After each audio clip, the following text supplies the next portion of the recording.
So I just want to welcome you officially to Liberty's dinner.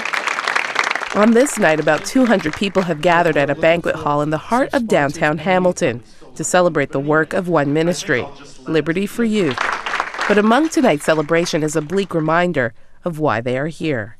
Art Rosendahl, age 43, was beaten and stomped to death on January the 14th, 2005 by two young men. Please bear with me. A victim impact statement from a woman who lost her husband in a senseless crime.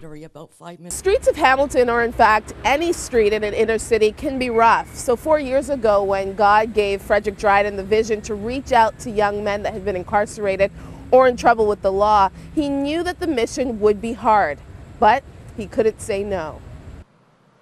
It was two young men that killed Arthur James Rosendahl on January 14, 2005. And Frederick invited his widow and family to his third annual fundraiser dinner to remind the young men he ministers to that every crime has a face behind it. We met Brenda at her home a few hours before she would speak at the dinner. I met my husband on November the 18th of 1982. I met him through a friend of mine, and he came to my house. And, you know, I don't believe it. No, this is the honest God's truth. I don't believe in love at first sight. But when I looked at my husband, I knew he was the one I was going to marry. Madly in love with each other, Art and Brenda did marry. But little did either of them know that 20 years later, his life would be taken senselessly.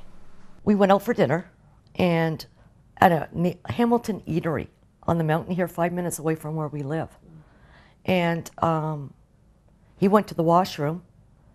And he never came back. Brenda Rosendahl and two young men that were also at the dinner that night, Dwayne Vassell and Josh Gordon, all have one thing in common. Their lives have been drastically affected by crime. Dwayne Vassell, once a member of the exact same gang that took the life of Brenda's husband, even though he wasn't there that night Art was killed, knew the street life very well. There was nothing that I really wasn't doing. Robbing people, I did it. Sold drugs, been doing that from when I was a child. Not really a child, but from I was that age actually. Then, like, anything that came to my mind to make money, extortion, whatever it was, let's do it.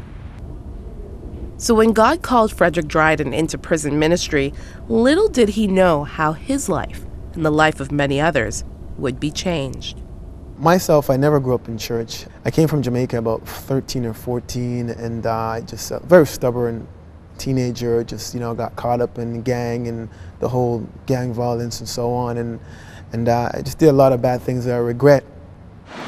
We met with Frederick a few days ago at the local YMCA in Hamilton, a spot where he operates a lot of his ministry's activities. 5 years ago I became a Christian, and right after I just felt the Holy Spirit just pushing me to go into the prison and start to share my own testimony. So I went in, and then I started facilitating a Bible studies, and I never knew it would grow to this level.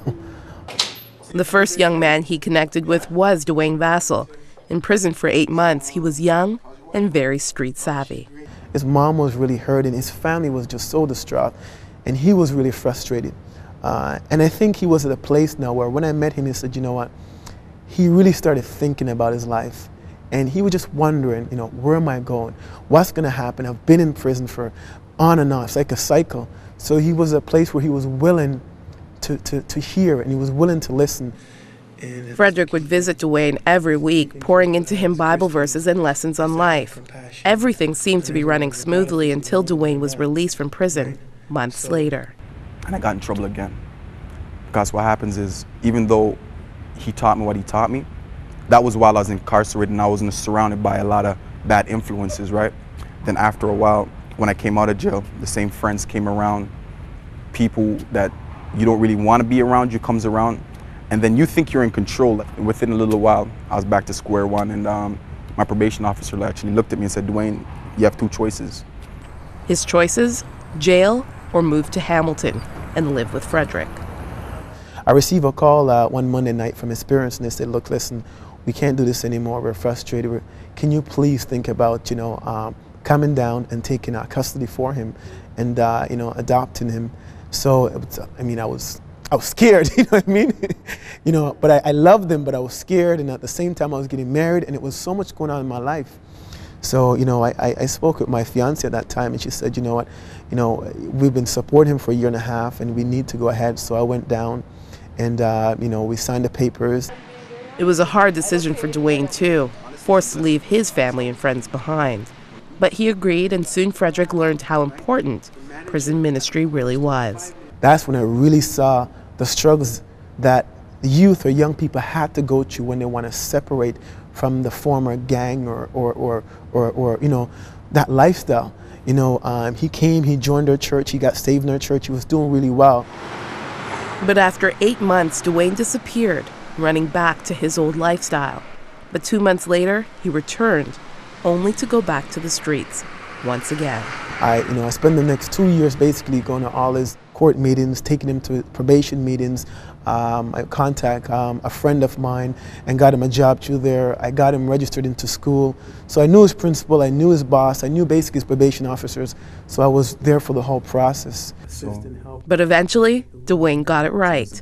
He started attending church once again, and now at the age of 21, his biggest achievement to date has been being accepted to flight school, where he is now studying to become a commercial pilot.